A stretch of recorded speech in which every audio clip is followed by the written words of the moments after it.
Okay, so welcome to our final lecture on the notion of limits. In the previous lectures, we have covered, well, the definition of a limit. We've looked at continuity, both on open and closed intervals. And also, in order to understand continuity on closed intervals, we needed to understand this notion of left and right-hand side limits, right? So along the way, I hope that you've gotten a sense of what it means for a function to be continuous, right?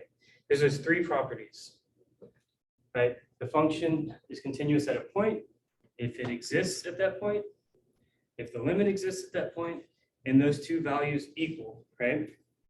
So when you're looking at continuity of a function over an interval, that has to happen at every single point in that open or closed interval. If that's the case, then is there any chance that the function is going to have some jump discontinuity? No, right? If there's a jump discontinuity, then at that discontinuity, the limits wouldn't match up from the left and right. They'd go to different spots, wouldn't equal the function's value, right?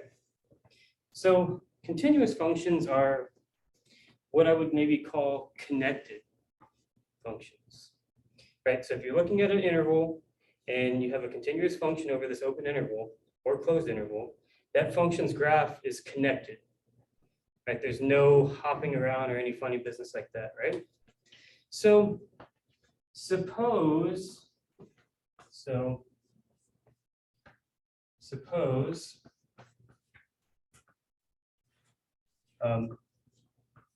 f is continuous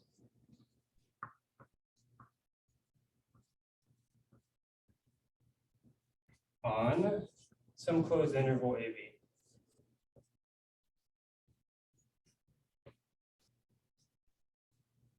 Okay, so it sets the stage. Now, further suppose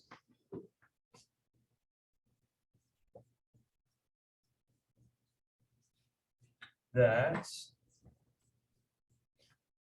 f of A does not equal f of B.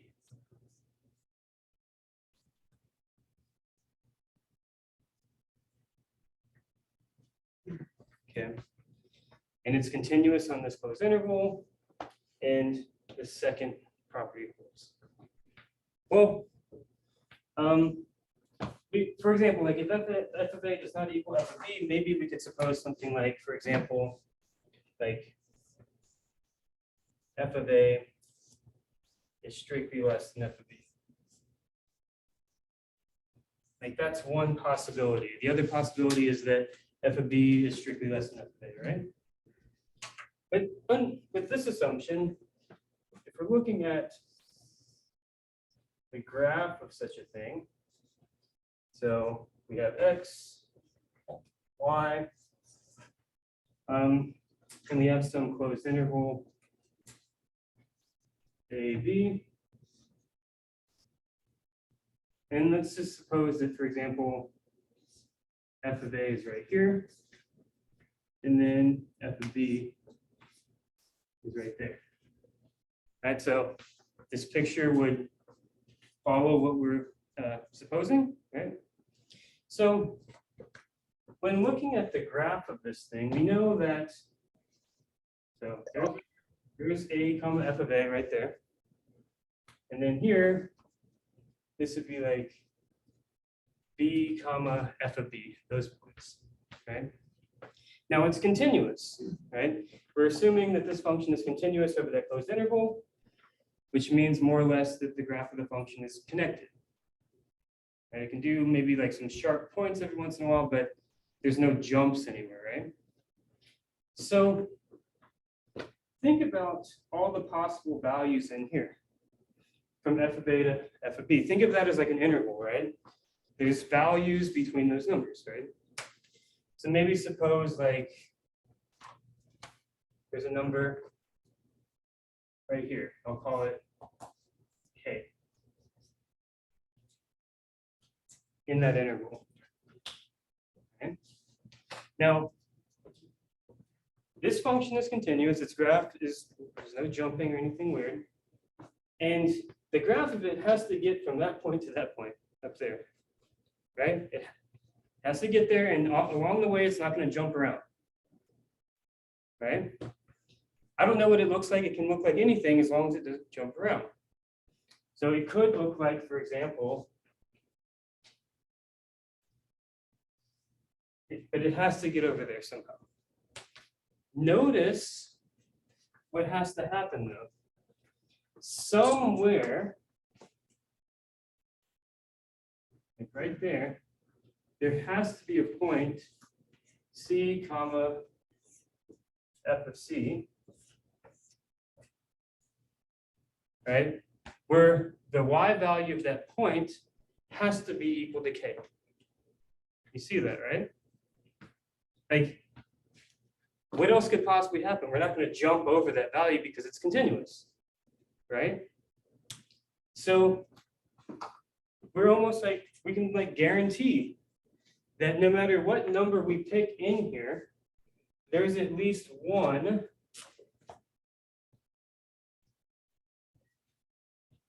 number between A and B that the function is going to map to that other number k. No matter where k is, right? It could be anywhere in there, right? It could be anywhere in there. But we're guaranteed that we're going to hit it if that function is continuous and if these two numbers don't equal each other, right? So this is actually, this has a name. This is a theorem. And this is called the Intermediate Value Theorem.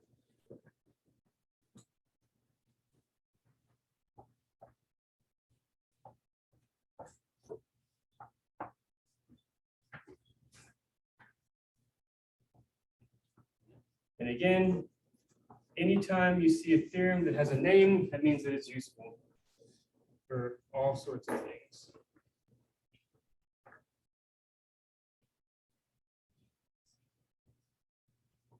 But even if I didn't tell you the formal like statement of the theorem, right? Hopefully this idea makes sense. It's just the graph of it's connected, which means it's going to pass along every possible y value from there to there. If f of b was less than f of a, the same thing. It has to get to the other point somehow, and it's going to pass through every value along the way. And that's all this theorem is saying. It says that if f is continuous,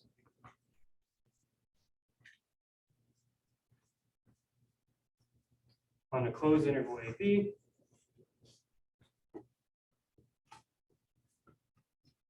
okay, and f of A is not equal to f of B, and K is any number between f of A and f of B,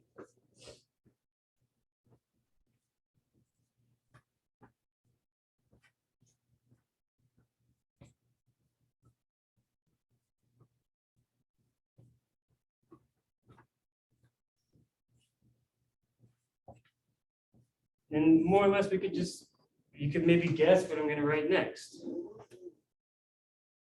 So if f is continuous on closed interval AB, and f of A does not equal f of B, and k is any number between f of A and f of B, then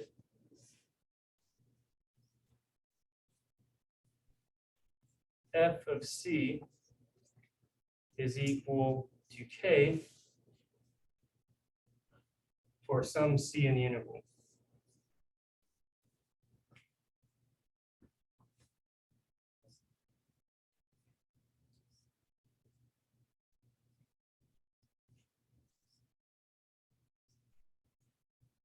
That's the statement of the theorem.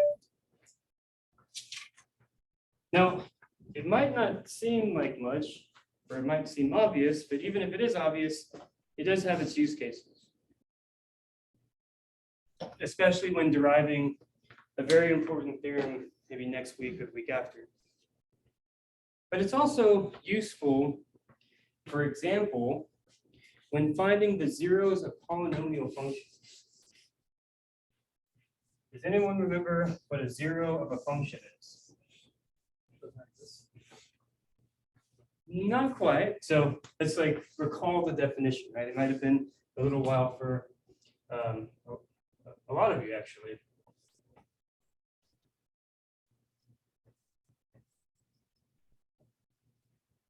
So x is a 0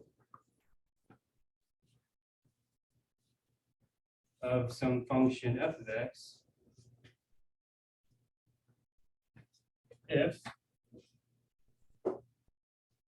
I'll say x equals to c is a 0 of f of x if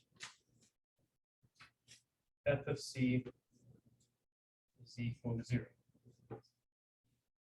So if you evaluate the function at the input, the function's value is 0. Okay. Now, this is an incredibly important notion, right? A lot of times your function will be modeling something, for example, like the decay of some like isotope, or maybe like a population decay for some animals. Or the function could be modeling the cost incurred by a machine learning model, and you want that cost to be 0. You want to know when that's going to be 0 so that your machine learning model is predictive in a meaningful way and your car doesn't drive into a pole. Okay?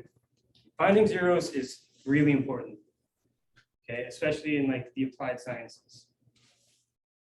So we can use this intermediate value theorem to help us determine if a 0 exists. So, question, sometimes we won't be able to find what the 0 of a function is, but knowing that it's there is good enough to give us some information. For example, if like we have some function modeling the population of, like, I don't know, rabbits or something, right, over time, right? And it's decreasing and decreasing. We just want to know if there is some time, we don't know how far in the future, there is some point where the population might be 0 and it's gone. Like there's no more rabbits. So just knowing the existence is it's just as valuable as knowing when it occurs. So the question at hand is maybe when will a function have a 0?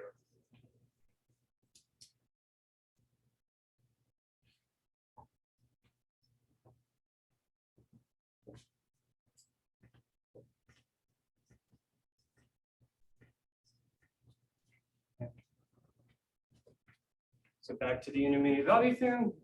Let's look at an example.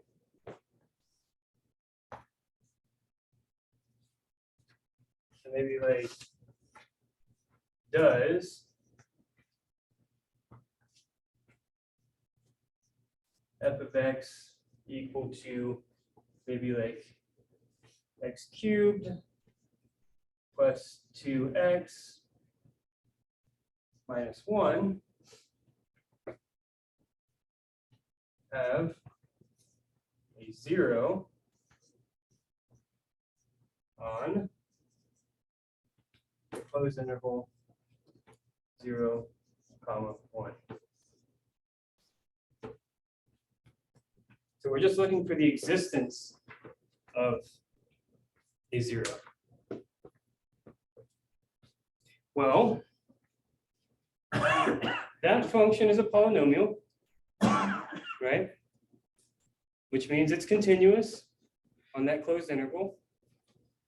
Okay, so looking at maybe a solution.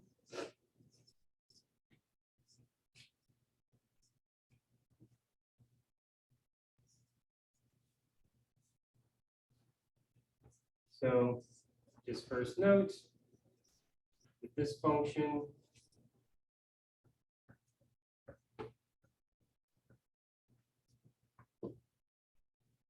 is a polynomial.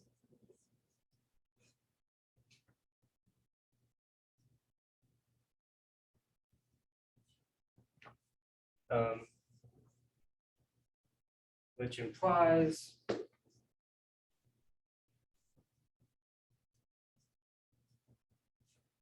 f is continuous on 0, 1.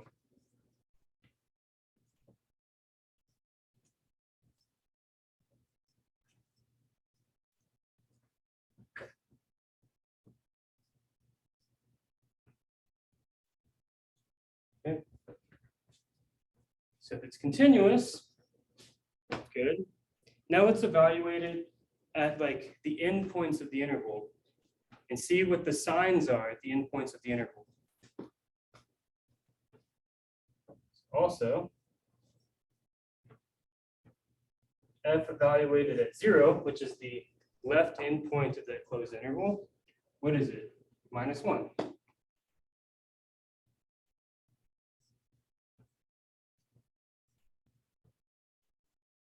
And what about the right endpoint? -2. Let's see, we have 1 cubed, 1 plus 2 is 3. Yeah, it's going to be 2.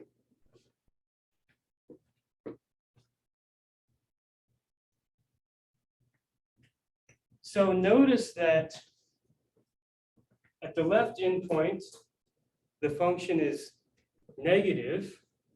At the right endpoint, the function is positive. The function is continuous, which means by the intermediate value theorem, it's going to take every single value between -1 and 2. Right? Which means that if it's going from -1 to 2, it has to pass through 0.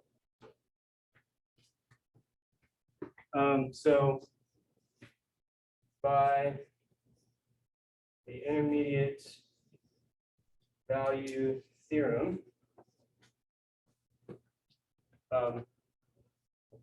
f of c must equal 0 for some c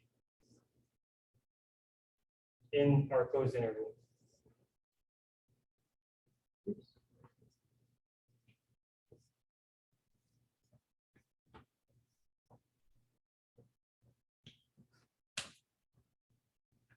That's it. I'm not asking you to find the exact value. We'll learn a way of doing that after we learn about derivatives, but at least we know that there is a 0 for that function.